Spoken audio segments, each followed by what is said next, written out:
Hello students, myself Manju Mamani. I welcome you in BA Part 3rd English Literature online class. In our classes, we discuss about your literature question part first, and in our today video, we discuss about literary terms. जो आज का हमारा topic है, हम literary term start करने जा रहे हैं। आपकी जो पोएम्स हैं वो लमसम कंप्लीट हो गई हैं। आपकी 3 और 4 जो पोएम्स अपनी रही हुई है सिलेबस में। अगर आपने उनकी वीडियो नहीं देखी है तो आप प्लेलिस्ट में जाकर आप उनकी वीडियो देख सकते हैं। और आज का जो टॉपिक है वो क्या है हमारा literary terms. As you know that what is literary term, आप जानते हो कि लिटरेरी टर्म्स क्या होती हैं, क्योंकि आपने पिछले 2 सालों में आपने रीड किया होगा।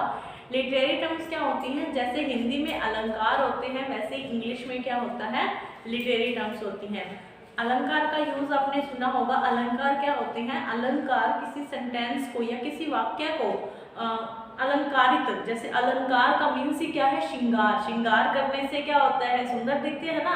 उसी तरीके से अलंकारों के यूज से, अलंकारों के प्रयोग से कोई भी अगर कृति है, जैसे कि लेख है या कोई भी पोएम है, कविता है, उसको सुंदर बनाया जा सकता है। उसी प्रकार से जो लिटरेरी टर्म्स है वो क्या होती है, ऐसी डिवाइसेस होती हैं, ऐसी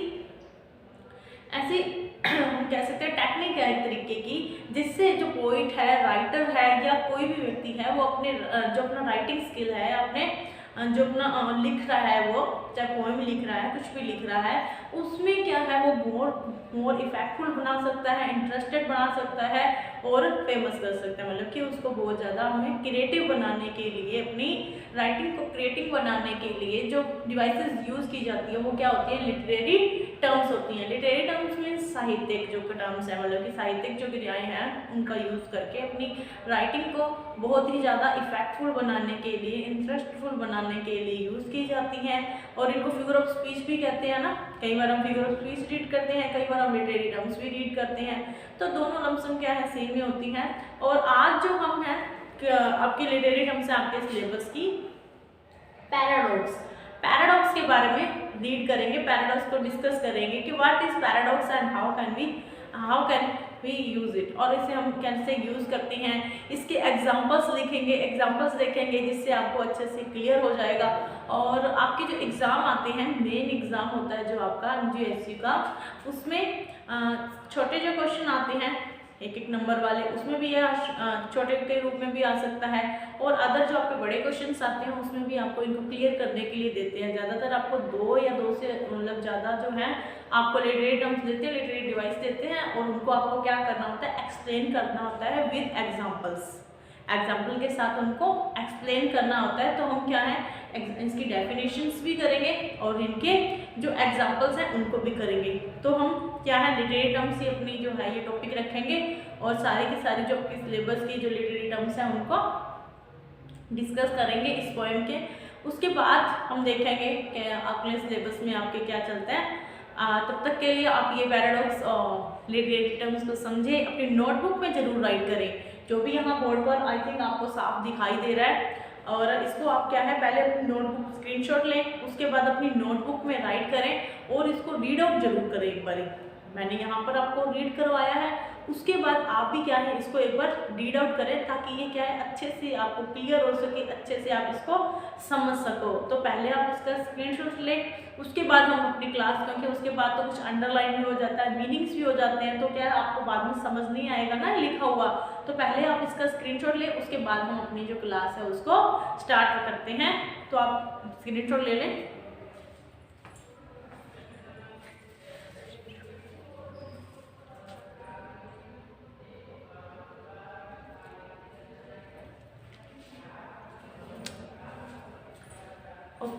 पहले हम इसको रीड करेंगे, उसके बाद लाइन टू लाइन इसकी हिंदी और इसको अच्छे से समझेंगे।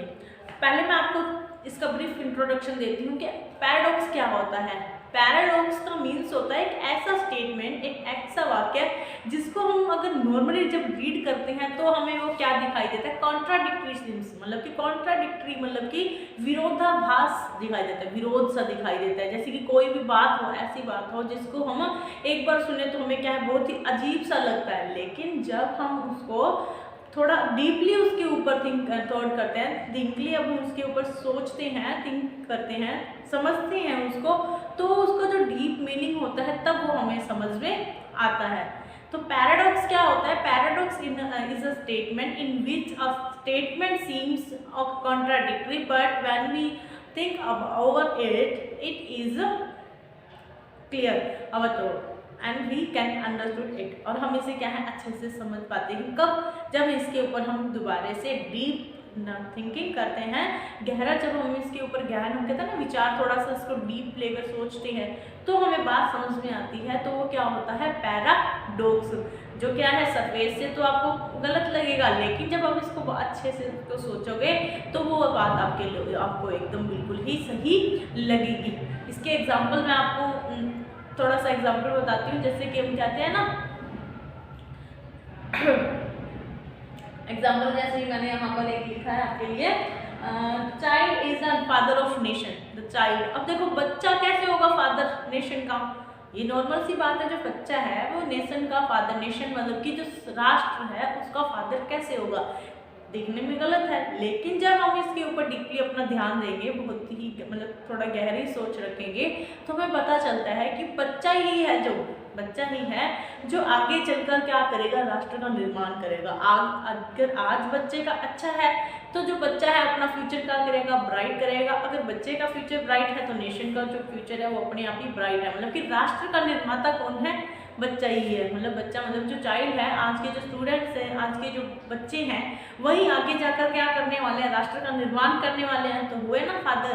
तो यही बात है पैराडॉक्स में कि ऊपर से दिखने वाला स्टेटमेंट एक बार गलत लगेगा, लेकिन जब हम उसको अच्छे से समझेंगे तो वो हमारे सामने उसका जो सही जो रियल मीनिंग है वो हमें समझ में आएगा। तो स्टार्ट करते हैं, हम इसको रीड करते हैं पहले। Paradox. What is paradox? The paradox is origin from the Greek word paradoxos, meaning incredible or contrary to expectation or exacting belief. Paradox is a statement which seems on its face logically contradictory, absurd or against traditional idea, and makes the reader think in an innovative fashion. For example, playwright George Bernard Shaw famously stated the paradox that young are the ones that embody youth. So therefore it cannot be wasted on them. However, the paradox makes sense upon reflection. It illuminates the idea that young people, as far as what the truly important or valuable. The other example is the child is the father of nation. In this one we read the seems to be odd, but when we think deeply on this statement, we can understand that this is right, because a child is who is make of his future. If his future will bright, that the nation will develop. Hence, there is a true statement which seems contradictory on the surface. तो देखते हैं, this paradox is origin from, जो paradox आपका word है वो कहाँ से लिया हुआ है? ग्रीक वर्ड है आपका पैराडॉक्सस। पैराडॉक्सस जो वर्ड है, पैराडॉक्स आपका वर्ड है, वो कहाँ से लिया हुआ है? ग्रीक का एक वर्ड है पैराडॉक्सस, जिसका मीनिंग क्या है? इनक्रेडिबल। इनक्रेडिबल का मीन्स होता है अविश्वसनीय, विश्वसनीय, कि जिस पर भरोसा ना किया जा सके। जो पैराडॉक्सस वर्ड था ग्रीक का, उसका मीन्स क्या था? अविश्वसनीय, इनक्रेडिबल। और उसी से आपका वर्ड जो वर्ड बना है वो क्या है? पैराडॉक्स है। इसी पैराडॉक्सस का जो मीन्स था वो क्या होता था? विश्वसनीय, कॉन्ट्राडिक्टरी मतलब कि कॉन्ट्रैरी मतलब विरोधी, टू एक्सपेक्टेशन मतलब कि जो हमारी कल्पना से ही दूर है, और एक्जिस्टिंग बिलीफ, और जिस पर भरोसा ना किया जाए, कि हमारे जो भरोसे से ही दूर हो, उसका मीन्स क्या होता था? पैराडॉक्सस है। जिससे ही ये वर्ड जो पैराडॉक्स है वो बना है। जो मतलब कि मूल जो वर्ड है पैराडॉक्सस वो कहाँ का था? ग्रीक का था। Paradox is a statement. जो पैराडॉक्स है वो एक स्टेटमेंट है, एक वाक्य है which seems on it face, वह प्रतीत होता है अपने फेस से लॉजिकली कॉन्ट्राडिक्टरी, मतलब कि विरोधाभास। लॉजिकली जब हम उसको देखते हैं लॉजिकली, तो वो क्या दिखाई देगा हमें, विरोधाभास, मतलब कि उल्टा सा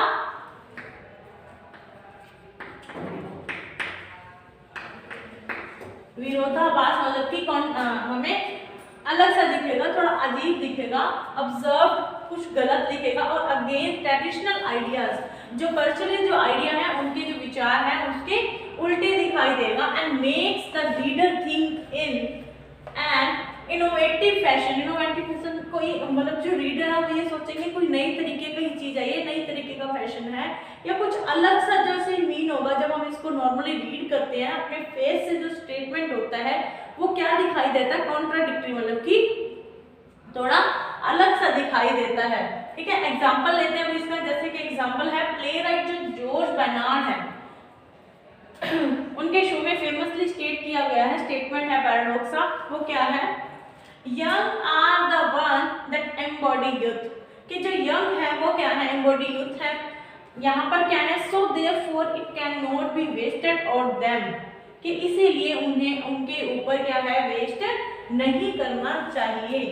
people as far as word is truly important. However, this paradox makes sense upon reflection.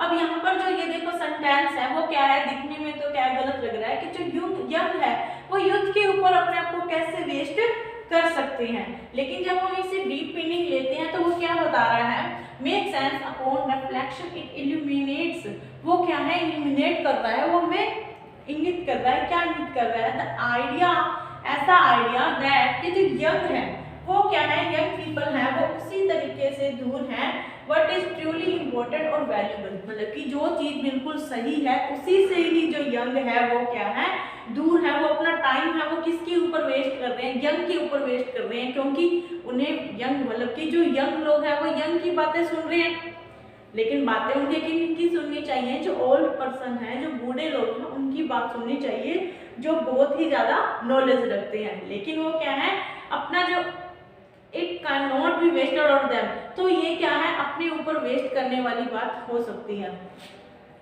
उसके बाद अदर एग्जांपल है वो क्या है, the child is the father of nation. The child, अब देखो जो चाइल्ड, जो बच्चा है वो नेशन का, मतलब कि राष्ट्र का जो फादर, वो कैसे हो सकता है। इन दिस इस स्टेटमेंट के अंदर we read it seems to odd, ये क्या है, थोड़ा अलग सा, ओड सा दिखता है ना, द फादर द चाइल्ड, अब बच्चा है वो फादर, जो नेशन का फादर कैसे हो सकता है। बट व्हेन वी थिंक और लेकिन जब हम इसके ऊपर थोड़ा डीप थिंकिंग करते हैं, थोड़ा डीप इसको सोचते हैं, दिस स्टेटमेंट, जो इस स्टेटमेंट के अंदर we understood that this is right, लेकिन जब हम इसके ऊपर अच्छे से विचार करते हैं तो हमें पता चलता है कि ये बिल्कुल सही है। कैसे सही है, because a child is who is makes of his future, हमें पता है कि जो चाइल्ड है वो अपने फ्यूचर का निर्माता खुद ही है, जैसे कि वो अपना मतलब खुद काम करेगा वैसे ही उसका फ्यूचर होगा। और if his future will bright, और इसका अगर फ्यूचर ब्राइट होगा तो ही जो नेशन है, जो राष्ट्र है, उसका जो फ्यूचर है वो ब्राइट होगा, तो ही जो नेशन है वो डेवलप्ड कर पाएगा। Hence there is a true statement which seems contradictory on its surface. तो यहाँ पर एक ऐसा स्टेटमेंट है जो हमें सरफेस से तो क्या दिखाई दे रहा था, कॉन्ट्राडिक्टरी, मतलब कि विरोधी सा प्रतीत हो रहा था, लेकिन जब हम इसके ऊपर थोड़ा ज्यादा सोच विचार करते हैं, जब हम इसको अच्छे से समझने की कोशिश करते हैं, तो हमारे लिए क्या होता है, वो बिल्कुल सही हमें पता चलता है। एक बार फिर से रीड करते हैं इसको। The paradox its origin from the Greek word, जो पैराडॉक्स है वो कहाँ से लिया हुआ है, ग्रीक का वर्ड है पैराडॉक्सोस से लिया गया है, जिसका मीनिंग क्या होता था, इनक्रेडिबल, अविश्वसनीय, और कॉन्ट्ररी मतलब कि विरोधी, और एक्सपेक्टेशंस मतलब कि वो कॉन्ट्रैरी, हमारी सोच जो एक्सपेक्टेशन हम कल्पना करते हैं उससे कॉन्ट्रैरी हो, उसका विरोधी हो, और एग्जिस्टिंग बिलीफ, और हमारे जो बिलीफ, हमारे जो विश्वास हैं, भरोसे हैं, उससे बाहर हो। पैराडॉक्स इज अ स्टेटमेंट, जो पैराडॉक्स है वो एक ऐसा स्टेटमेंट है which seems on it face logically contradictory, जो अपने सरफेस से क्या दिखाई देता है, अपने फेस से तो वो क्या दिखाई देता है, हमें विरोधी दिखाई देता है, और लेकिन जब हम उसके ऊपर डीप थिंकिंग करते हैं तो उसका जो रियल मीनिंग होता है हमें समझ में आता है। लेकिन हमें क्या मतलब कि थोड़ा इसको अच्छे से समझना पड़ता है। तो ये थी पैराडॉक्स की डेफिनेशन। अब हम इसके एग्जांपल्स देखते हैं कि पैराडॉक्स के जो एग्जांपल हैं वो क्या हैं और कौन कौन से कैसे यूज होते हैं। अब हम पैराडॉक्स के जो हैं कॉमन एग्जांपल्स देखेंगे जो हमारी नॉर्मल हम यूज करते हैं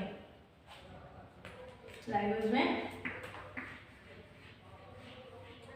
less is more, less is more. अब देखने में तो क्या ये थोड़ा अटपटा सा लग रहा है कि कम है वो ज्यादा कैसे हो, लेस है वो मोर कैसे हो जाएगा। लेकिन हम जब इसके ऊपर ध्यान देंगे कि लेस है वही तो मोर है, क्योंकि कम से ही हम क्या कर सकते हैं, ज्यादा है। जिसके पास बिल्कुल नहीं है, जो हमारा कम है, वो उससे क्या हो जाएगा, ज्यादा हो जाएगा। उसके बाद देखते हैं do the thing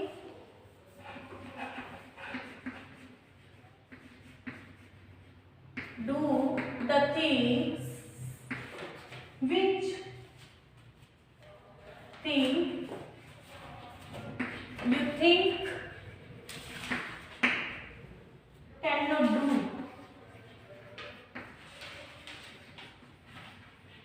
cannot do, कि डू द थिंग्स ऐसी चीजें करो कि तुम सोचते हो कि तुम नहीं कर सकते। अब रीड करने में ये क्या है, थोड़ा और लग रहा है, लेकिन हमें क्या है ऐसी चीजें जो हम नहीं कर सकते, मतलब हमें क्या करना चाहिए, ट्राई करना ही चाहिए। जो भी चीज है उसको ट्राई करनी चाहिए। उसके बाद the beginning of the end, the beginning of the end, के अंत की शुरुआत, अंत की शुरुआत।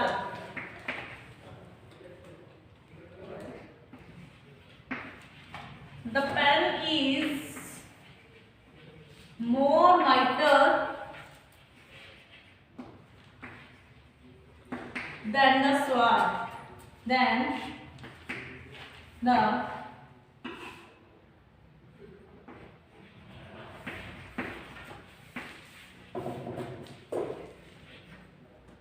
sword, कि जो पेन है वो ज्यादा ताकत रखता है तलवार से। The louder you are, the louder you are, the less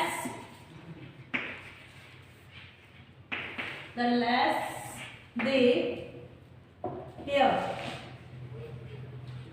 कि जितने तुम तेज बोलने वाले हो उतने ही वो कम सुनने वाले हैं। Living in the present, living in the present for the future, for the future, कि प्रेजेंट में रहो फ्यूचर के लिए।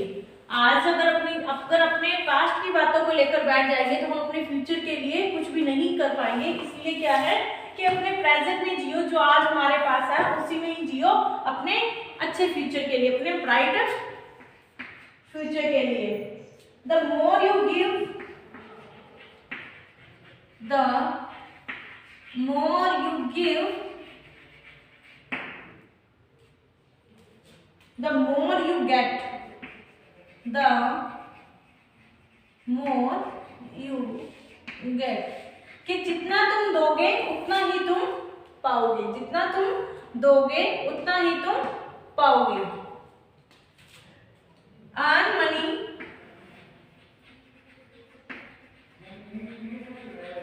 earn money by spending it, करके, धन कमाओ इसे खर्च करके, मतलब कि धन को किसी व्यापार में लगाने के बाद ही हमें प्रॉफिट होगा ना। जब हम अपने पास पड़े हुए धन को खर्च करेंगे तो ही हम आगे अर्न कर पाएंगे। तो क्या है, earn money by spending it. तो ये कुछ एग्जांपल्स थे, कॉमन से नॉर्मल से एग्जांपल थे पैराडॉक्स के। आप इसका स्क्रीनशॉट लें, उसके बाद हम एक और इसका जो एग्जांपल है उसको डिस्कस करते हैं।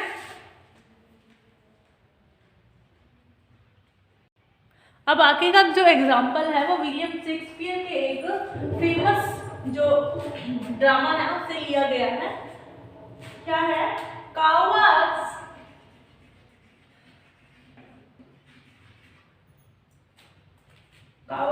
Died many times. पहले हम इसको लिखेंगे, फिर उसके बाद मैं आपको क्लियर करती हूँ। Many times before their death, before their death, the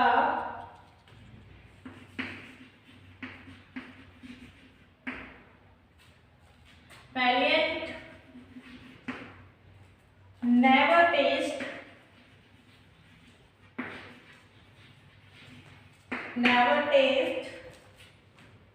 of that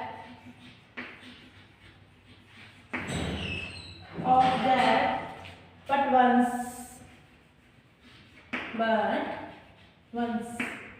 ये जो सेंटेंस है, ये स्टेटमेंट है, ये कहाँ से लिया गया है, जूलियस सीजर से लिया गया है।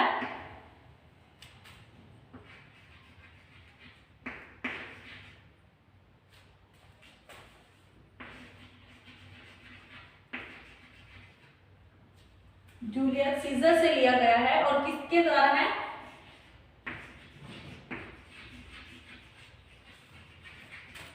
विलियम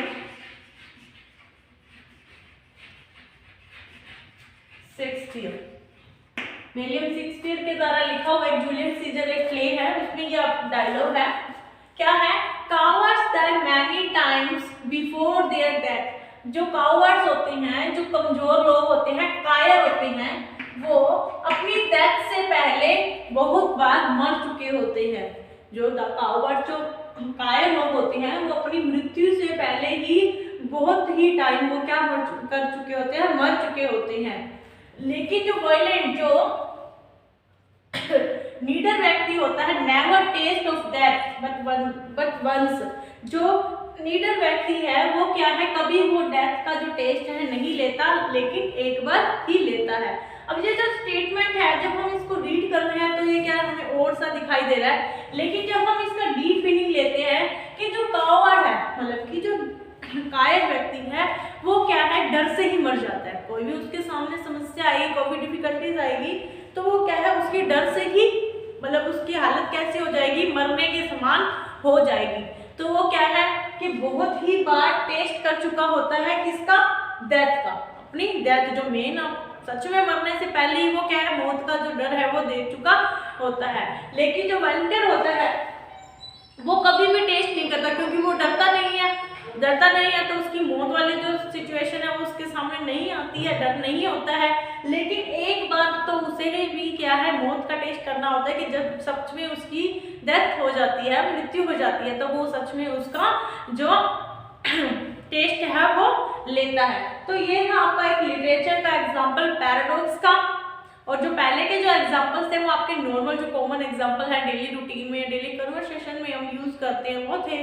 तो ये थी आपका पैराडॉक्स। अब आपको समझ आ गया होगा कि पैराडॉक्स क्या होता है, जो देखने में तो क्या लगे, और लगे, लेकिन उसका जो मीनिंग होता है वो बहुत ही ज्यादा डीप होता है, उसका गहरा जो अर्थ हम कहते हैं ना, गहरा अर्थ निकलता होता है। तो आज की क्लास में बस इतना ही। नेक्स्ट जो लिटरेरी टर्म है वो हम आपकी नेक्स्ट क्लास में डिस्कस करेंगे। तब तक आप अपनी नोटबुक में इसको लिखें और एक बार रीड आउट जरूर करें और इसको समझें, ताकि आपके एग्जाम टाइम में आपको दिक्कत ना हो। और मैंने आपको बताया है कि ये जो आपकी लिटरेरी टर्म्स हैं, ये आपके छोटे क्वेश्चंस में भी आ सकती हैं और बड़े क्वेश्चन में भी आ सकती हैं। तो ये आपके लिए काफ़ी एग्जाम की देखें तो एग्जाम के लिए आपके बहुत ही ज़्यादा यूज़फुल है। तो मिलते हैं आपकी नेक्स्ट वीडियो में नेक्स्ट लिटरेरी टर्म्स के साथ। तब तक आप घर पर रहिए, सुरक्षित रहिए और पढ़ते रहिए। Thank you.